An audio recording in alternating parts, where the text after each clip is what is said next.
Semi exam guide channel पर आपका स्वागत है। हमसे जुड़ने के लिए बहुत बहुत धन्यवाद। चैनल पर आने के लिए आपका बहुत बहुत आभार। चैनल को सब्सक्राइब कर दें, लाइक कर दें, शेयर करें ज़्यादा से ज़्यादा और बेल आइकन को दबा दें ताकि हमारे चैनल पर जो भी वीडियो अपडेट होती है उसकी सूचना आपको जल्दी से जल्दी आपके यूट्यूब नोटिफिकेशन पर मिल जाए। चलिए वीडियो से आगे शुरू करते हैं। आज का टॉपिक है मुगल साम्राज्य। हमने गुप्त काल व मुगल काल में साहित्य कला व स्थापित कला का विकास के बारे में हम पढ़ रहे थे। इसी गुप्त काल से टॉपिक के संबंध में हमने पहले वीडियो आपको डाल दी हैं, आप चैनल पर जाकर उनको देख सकते हैं। आज हम पढ़ेंगे मुगल साम्राज्य से संबंधित प्रश्न आंसर, जिनमें हम कुछ महत्वपूर्ण बिंदुओं कवर करेंगे।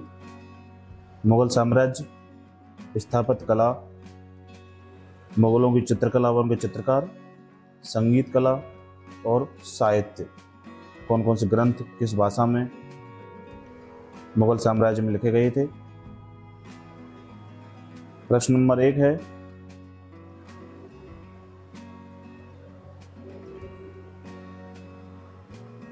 फतेहपुर सीकरी की बुलंद दरवाजा, फतेहपुर सीकरी का जो बुलंद दरवाजा था किस उद्देश्य से बनवाया गया था। दोस्तों, प्रश्नों का पैटर्न आरपीएससी के आधार पर है। यूपीएससी, आरपीएससी, एसएससी, जीके से संबंधित जितने भी प्रश्न आते हैं उनमें से बहुत ही खास प्रश्न हमने छांट कर यहाँ लाए हैं। ऑप्शन नंबर 1 है धार्मिक सभा के लिए, गुजरात विजय की स्मृति में। ऑप्शन नंबर सी अकबर की समाधि के लिए। ऑप्शन नंबर डी दीवान खास के रूप में। क्वेश्चन नंबर फर्स्ट का आंसर होगा ऑप्शन नंबर बी। अकबर ने बुलंद दरवाजे को गुजरात विजय की स्मृति में बनवाया था और इसका लगभग 1575 में इसका निर्माण करवाया था और इसकी लगभग ऊंचाई 54 मीटर के आसपास है और मुगल स्थापत्य कला का उत्कृष्ट नमूना है।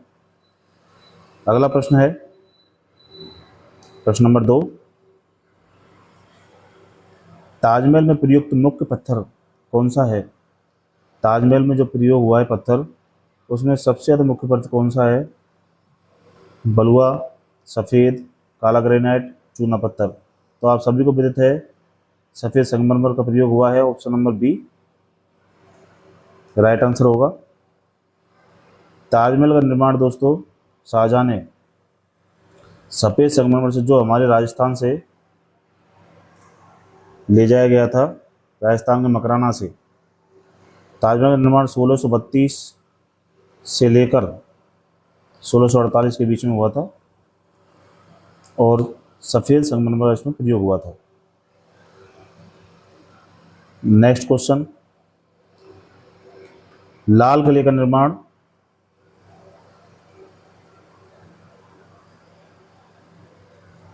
किसने करवाया था।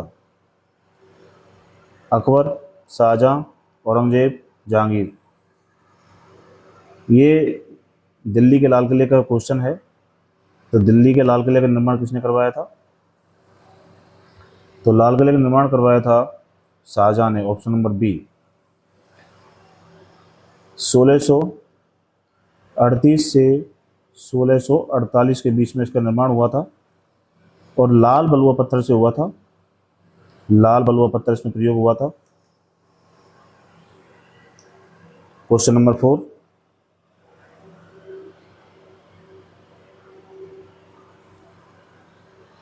फतेहपुर सीकरी में पंचमहल किस वास्तुकला से प्रभावित है।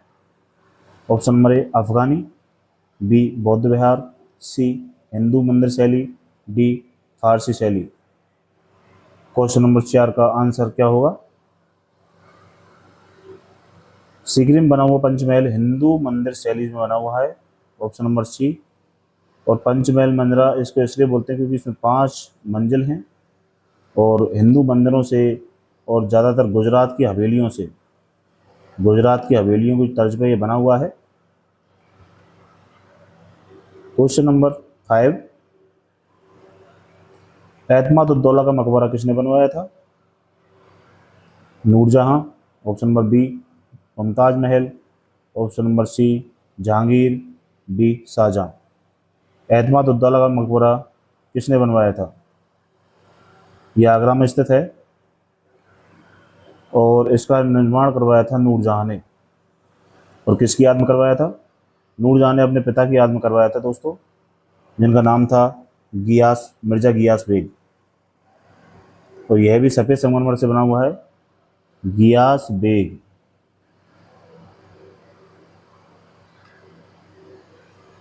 ज़्यादा समय ना लेते हुए क्वेश्चनों को जल्दी जल्दी सॉल्व करने की कोशिश करेंगे। नेक्स्ट क्वेश्चन, क्वेश्चन नंबर 6, किस मुगल शासक ने शालीमार बाग का निर्माण करवाया था? मुगल साम्राज्य से संबंधित क्वेश्चन हम कर रहे हैं और इसमें इनकी स्थापत्य कला, संगीत कला, चित्रकला सबको हम कवर करेंगे। शालीमार बाग का निर्माण किसने करवाया था? छठवां प्रश्न, आंसर देंगे। शालीमार बाग का निर्माण करवाया था दोस्तों, ऑप्शन नंबर सी शाहजहां ने। शालीमार बाग स्थित है दोस्तों कश्मीर में, और शाहजहां ने इसको अपनी पत्नी मुमताज़ की याद में बनवाया था। मुमताज़ महल जिसको बोलते हैं, मुमताज़ महल। 1632 के आसपास का निर्माण हुआ था। आप जो भी आपको प्रश्न के साथ साथ जो विश्लेषण दिया जाता है उसको आप नोट कर लिया करें ताकि आपकी नॉलेज बनी रहे। नेक्स्ट क्वेश्चन, क्वेश्चन नंबर 7, दीवाने खास में अंकित अगर धरती पर कहीं स्वर्ग है किसके समय का है? दीवाने खास अगर धरती पर स्वर्ग है किसके समय का है? अकबर, बी शाहजहां, सी जहांगीर, डी औरंगजेब। तो दीवाने खास की दीवार पर ये लिखा हुआ है और ये किस में लिखा हुआ है दोस्तों? फारसी में, फारसी शैली में ये लिखा हुआ है। तो ये किसके समय का है? ये शाहजहां के समय का है, option number B. Next question, question number 8, Akbar के मकबरे का स्थान कहाँ है? अकबरे का जो मकबरा बना हुआ है वो किस जगह पे है? फतेहपुर सीकरी, सिकंदरा, आगरा किला, लाल किला। तो ये सिकंदरा में बना हुआ है दोस्तों, ऑप्शन नंबर बी। 1605 के आसपास का निर्माण हुआ था, 1605 से 1613 के बीच में। और सिकंदरा जो है वो आगरा में ही है, Agra. Question number 8, question number 9 sorry, Moti Masjid Agra किला किसने बनवाई? अकबर, जहांगीर, शाहजहां, औरंगजेब। मोती मस्जिद जो है आगरा किले में वो किसने बनवाई थी? शाहजहां ने। शाहजहां के द्वारा इसका निर्माण करवाया था और ये भी सफ़ेद संगमरमर से बना हुआ है। 1648 में इसका निर्माण हुआ था। Next question, question number 10, Aurangzeb द्वारा बनवाया गया प्रमुख स्मारक कौन सा है?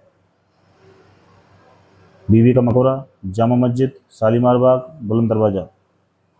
औरंगजेब के द्वारा बनवाया गया मकबरा कौन सा है? क्वेश्चन नंबर 10 का आंसर देंगे।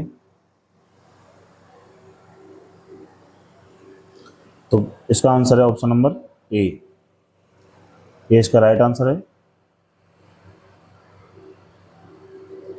बीबी का मकबरा औरंगजेब ने अपनी पत्नी जिसका नाम था दिलरिस, दिलरिस की याद में बनवाया था। और ये कहाँ पर है? औरंगाबाद,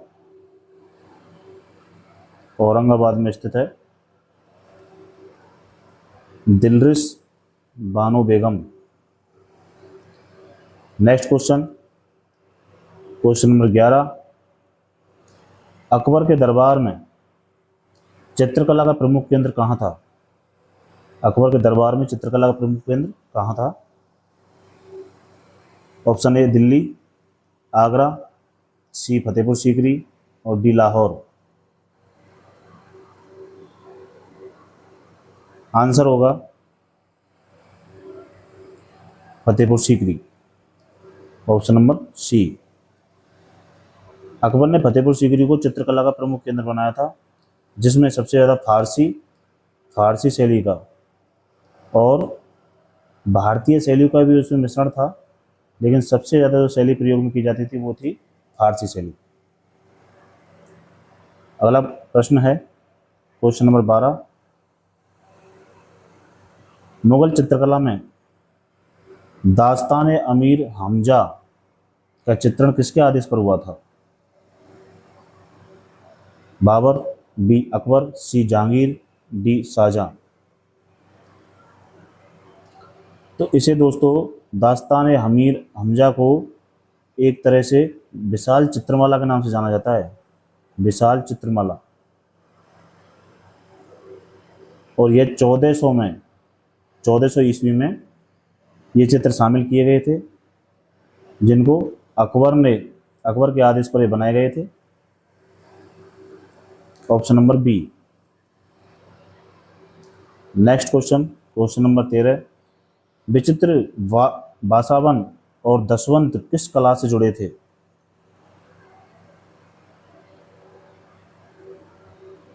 विचित्र,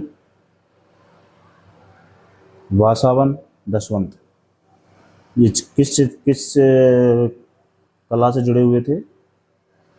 तो दोस्तों इनका उत्तर है सी, चित्रकला से, क्योंकि ये मुगल अकालीन चित्रकार थे और अकबर के दरबार में थे।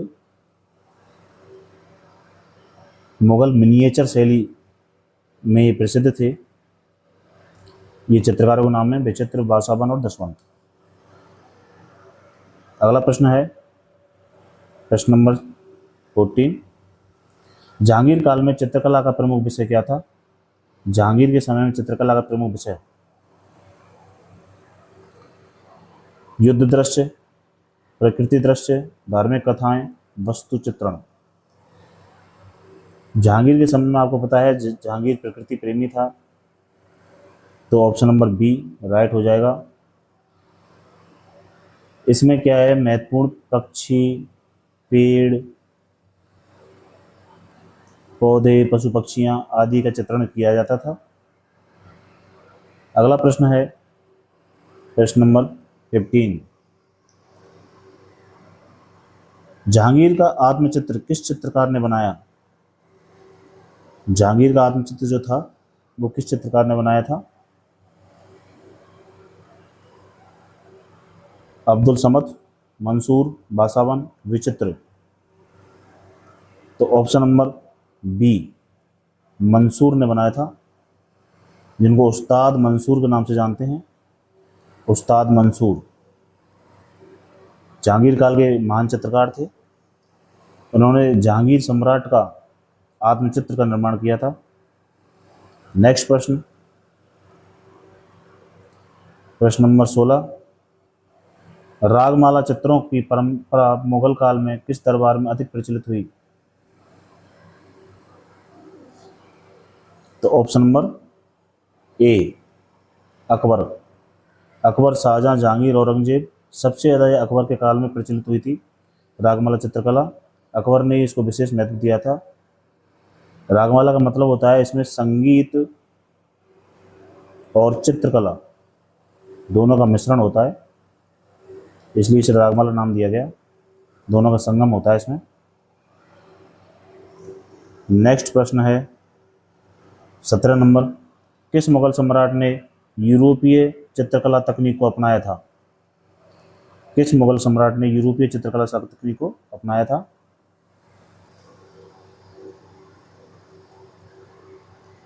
ए अकबर, बाबर, शाहजहां, औरंगजेब।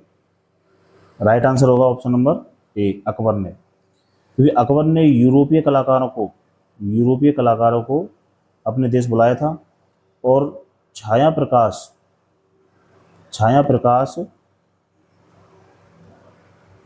शैली का प्रयोग किया था। नेक्स्ट प्रश्न है प्रश्न नंबर 18। मुगल चित्रकला में पैट्रन ऑफ नेचुरल हिस्ट्री किसे कहा जाता है? बहुत ही इंपॉर्टेंट क्वेश्चन है दोस्तों। इन क्वेश्चनों में से आपको क्वेश्चन का पैटर्न बदल सकता है लेकिन क्वेश्चन का आंसर या क्वेश्चन पूछने का तरीका आरपीएससी का यही रहता है। आजकल आरपीएससी ऐसे क्वेश्चन नहीं पूछती आगरा कहाँ है, आगरा का किला किसने बनवाया। आजकल वो और शिल्पों पर शिफ्ट हो चुकी है, तो इसलिए क्वेश्चनों का पैटर्न बदलता जा रहा है। तो pattern of the natural history, ये अकबर के दरबार में या बाबर या जहांगीर या शाहजहां, आंसर देंगे ऑप्शन नंबर सी, क्योंकि जहांगीर को प्रकृति प्रेमी कहा जाता है। प्रकृति प्रेमी, इसने वनस्पति, जीव जंतुओं आदि के चित्रों को बढ़ावा दिया था। तो pattern of the natural history Jahangir काल के चित्रकला को कहा जाता है। 19वां प्रश्न है, तूतीनामा पांडुलिपि के चित्र किस शैली के हैं? राजपूत शैली, मुगल शैली, डेक्कनी, पहाड़ी। आंसर देंगे ऑप्शन नंबर बी, मुगल शैली। और मुगल शैली में तूतीनामा जो पांडुलिपि के चित्र थे वो अकबर के समय बनाए गए थे, और इसमें वही फारसी और भारतीय दोनों शैलियों का प्रयोग किया गया था। 20वां प्रश्न है, पादशाहनामा का चित्रण किस काल में हुआ था? अकबर के काल में, जहांगीर के काल में, शाहजहां के काल में या औरंगजेब के काल में? तो राइट आंसर होगा ऑप्शन नंबर सी, जहांगीर के काल में, शाहजहां के काल में, शाहजहां के काल में पादशाहनामा में शाही जीवन और दरबारी समारोह का चित्रण किया गया था। शाही जीवन, राजा शाही जो जीवन होता है उसका, और दरबारी जीवन, इससे संबंधित चित्र बनाए जाते थे। नेक्स्ट प्रश्न है 21वां, अकबर के नवरत्नों में से संगीतज्ञ कौन थे? अकबर के जो नवरत्न थे उसमें संगीतज्ञ कौन थे? तानसेन, मियां भजन, बैजू बावरा, सदारंग। बहुत ही सरल क्वेश्चन है दोस्तों। राइट आंसर होगा तानसेन। तानसेन जो थे वो गायक थे, संगीतकार थे, और तानसेन की सिद्धि जो थी वो ध्रुपद गायन में थी, ध्रुपद शैली, जिन्हें मियां तानसेन भी कहा जाता है। कभी कभी मियां तानसेन के नाम से भी एक आंसर आ जाता है, तो कंफ्यूज होने की जरूरत नहीं है। नेक्स्ट प्रश्न है क्वेश्चन नंबर 22, तानसेन का असली नाम क्या था? रामतनु पांडे, मकरंद पांडे, हरिदास पांडे, बालकृष्ण पांडे। तो इनका असली नाम था option number A, Ramtanu Pandey. और अकबर के दरबार में जब ये आए थे तब इन्होंने अपना नाम बदल लिया था, तब इन्होंने अपना नाम तानसेन रख लिया था।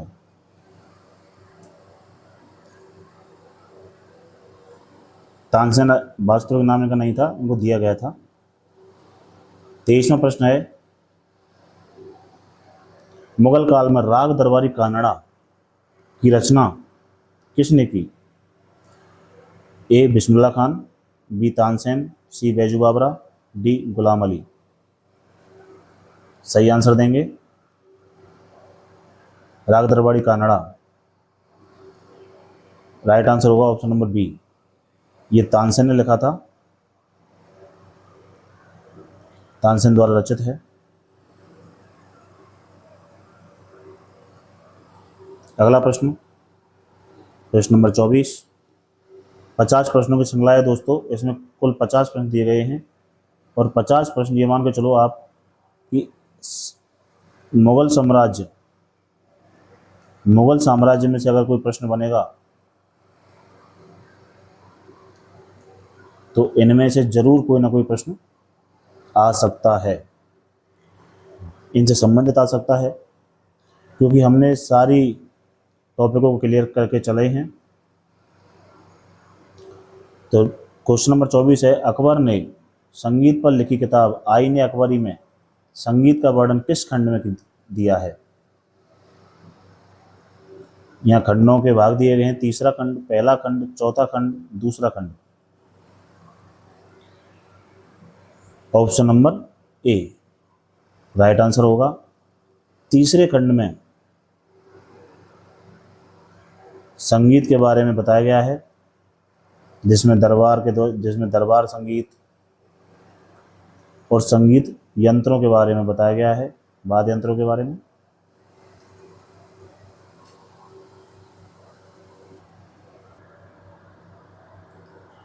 पच्चीसवां प्रश्न है, जहांगीर काल में किस गायक को गौहर की उपाधि मिली? ललित, मियां चाहत, सूरदास, मियां खान। तो सही आंसर होगा ऑप्शन नंबर बी मियां चाहत। ये जहांगीर के काल में था और ये विख्यात गायक था जिसको गौहर की उपाधि दी गई थी। नेक्स्ट प्रश्न है 26वां, शाहजहां के दरबार में प्रमुख संगीतज्ञ कौन थे?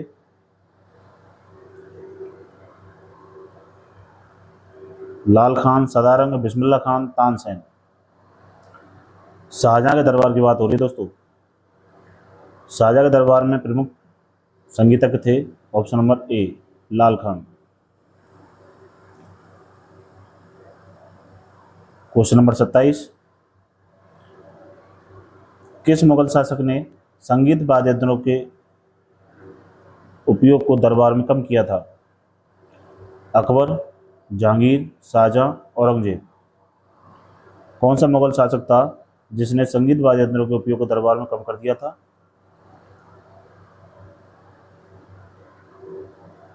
तो इसका राइट आंसर होगा ऑप्शन नंबर डी, क्योंकि औरंगजेब संगीत प्रेमी नहीं था इतना, तो उसके कुछ धार्मिक कारण थे और वो संगीत वाद्य यंत्रों को धर्म से जोड़कर चलता था, इसलिए उसने धार्मिक कारणों से दरबार में संगीत वाद्य यंत्रों को बाधित कर दिया था। क्वेश्चन नंबर 28, मुगल दरबार में दरबारी नृत्य किस शैली में होता था? भरतनाट्यम, कथक, कुचिपुड़ी, मणिपुरी। तो राइट आंसर होगा ऑप्शन नंबर बी कथक शैली में। कथक शैली में मुगल काल में दरबारी नृत्य होते थे। Question number 29,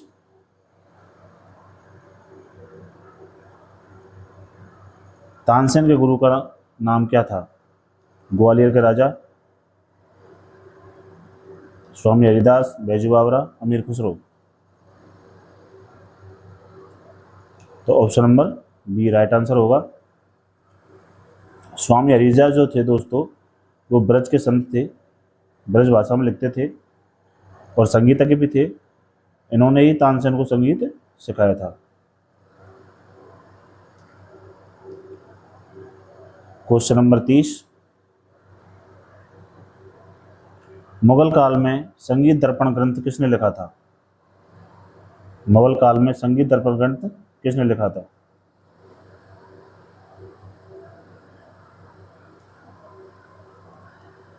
चतुर्दत्त, Damodar, Haridas, फकीरुल्लाह।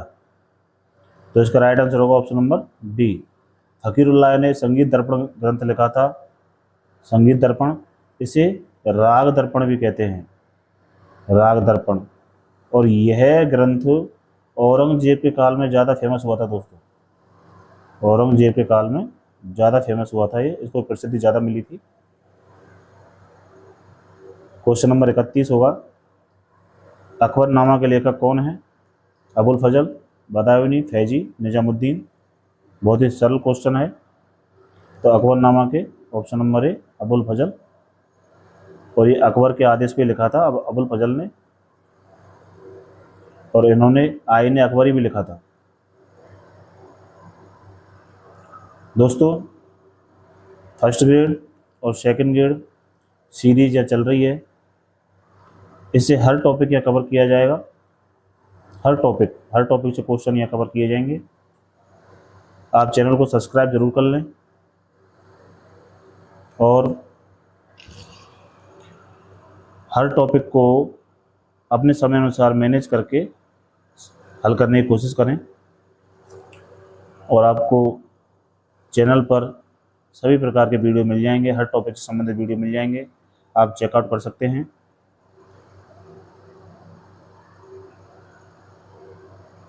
Question number 32, मुंतखब उद तवारीख किसने लिखी थी? बदायूनी, अबुल फजल, निजामुद्दीन, फैजी। तो राइट आंसर होगा ऑप्शन नंबर ए, मुंतखब उल तवारीख भी कहते हैं इसको, कभी कभी उल भी बोल देते हैं, कहीं कहीं उत भी लिखा आता है। और ये बदायूनी ने लिखा था और ये आलोचनात्मक ग्रंथ था, आलोचनात्मक।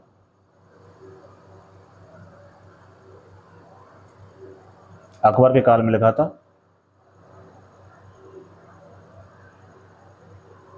क्वेश्चन नंबर 33, पदियावली के रचयिता कौन है? सूरदास, रसखान, तुलसीदास, रहीम। ये प्रिंटिंग मिस्टेक, इसका नाम पदावली, पदावली। तो ये लिखी थी दोस्तों ऑप्शन नंबर ए, सूरदास ने, जो कृष्ण भक्ति से संबंधित था। क्वेश्चन नंबर 34, नवरत्न, नवरत्न में साहित्यकार कौन थे? अकबर के जो नवरत्न थे उनमें साहित्यकार कौन थे? तानसेन, अबुल फजल, बैजू बावरा, बीरबल। तो आपको सबको पता है बी ऑप्शन सही है, अबुल फजल इनमें साहित्यकार थे। क्वेश्चन नंबर 35, फैजी किस भाषा के कवि थे? हिंदी, फारसी, अरबी, संस्कृत। तो फैजी फारसी भाषा के कवि थे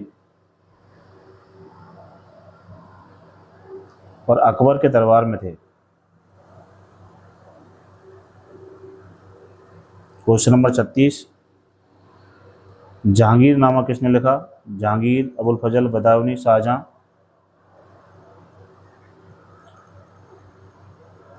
जिसको तुजुक ए जहांगीरी भी कहते हैं, तुजुक ए जहांगीरी, इस नाम से भी इसको जाना जाता है। और ये स्वयं जहांगीर ने लिखा था, आत्मकथा थी इसकी। 37वां प्रश्न, शाहजहांनामा के लेखक कौन हैं?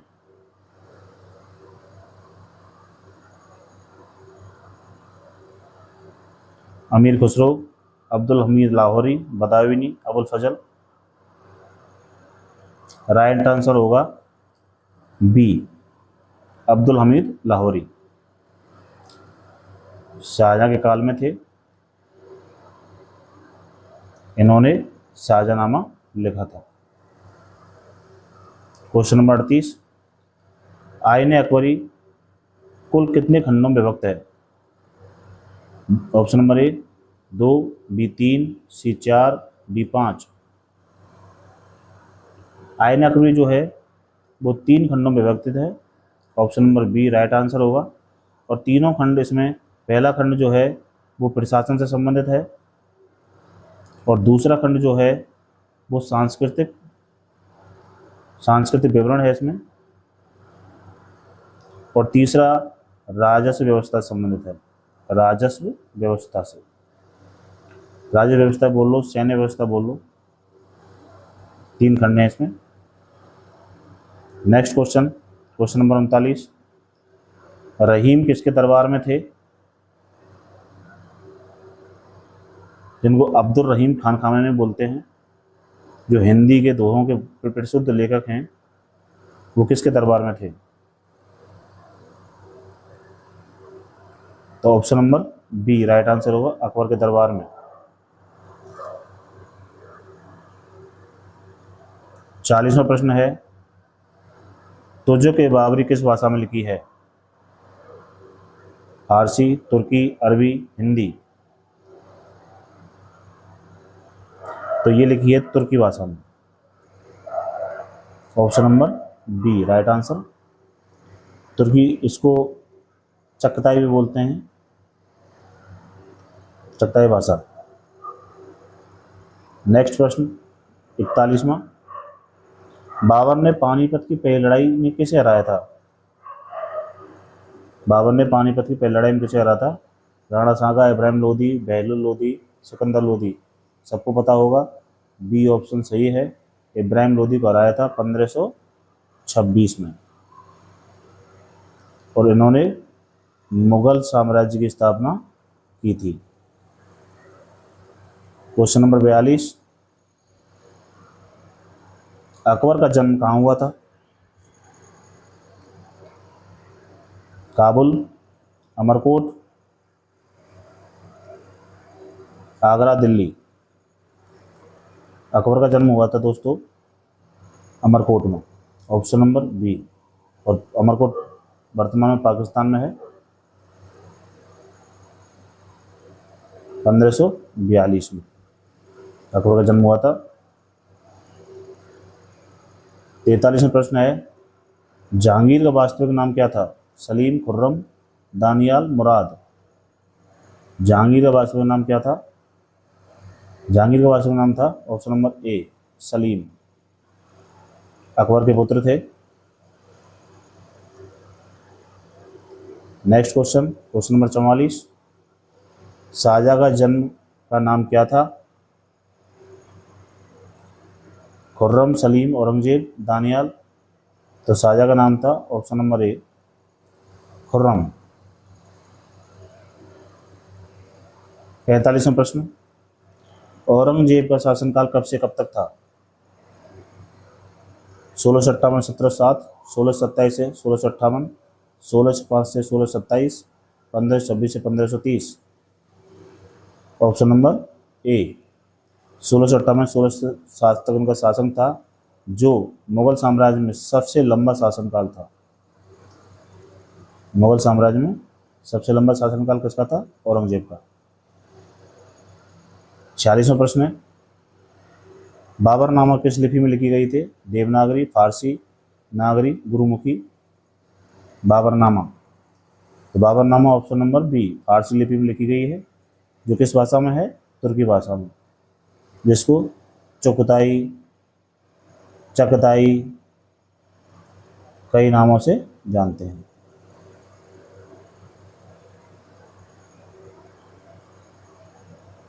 तुर्की भाषा में और फारसी लिपि में। 47वां प्रश्न, अकबर के दरबार में राजपूत नीतियों का मुख्य उद्देश्य क्या था? राजपूतों के लिए उन्होंने जो नीतियां बनाई थी उनका मुख्य उद्देश्य क्या था? विस्तार, धार्मिक सहिष्णुता, कर वसूली, सैन्य शक्ति। तो इसका मुख्य उद्देश्य दोस्तों कई लेखक अलग अलग तरीके से मानते हैं, लेकिन जो सर्वजनिक मान्य जो मत है वो होता है धार्मिक सहिष्णुता, ऑप्शन नंबर बी। अकबर की जो राजपूत नीति थी का उद्देश्य मुख्य था वो धार्मिक सहिष्णुता था और राजनीतिक स्थिरता, कि आपस में लड़ाई झगड़े ना हो, आपस में सारे मिलजुल कर रहें। 48वां प्रश्न, किस मुगल शासक ने जजिया कर पुनः लगाया था? किस मुगल शासक ने जजिया कर पुनः लगाया था? बाबर, अकबर, औरंगजेब, शाहजहां। तो जजिया कर लगाया था दोस्तों औरंगजेब ने, और जो 1679 में लगाया था। 49वां प्रश्न है, किसने फारसी को राजभाषा बनाया था? बाबर, अकबर, हुमायूं, जहांगीर। फारसी को राजभाषा बनाया था अकबर ने, ऑप्शन नंबर बी। इसने अकबर ने प्रशासनिक कार्यों में राजभाषा थी।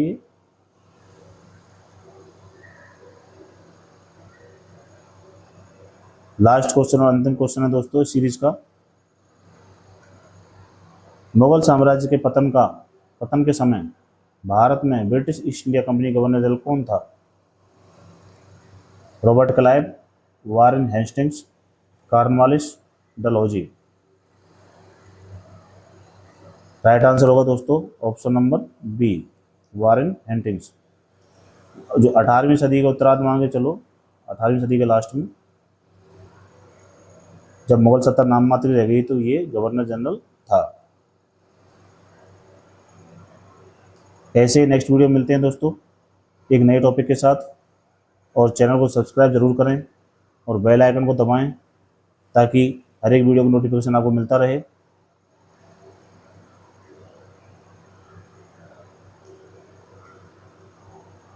धन्यवाद दोस्तों।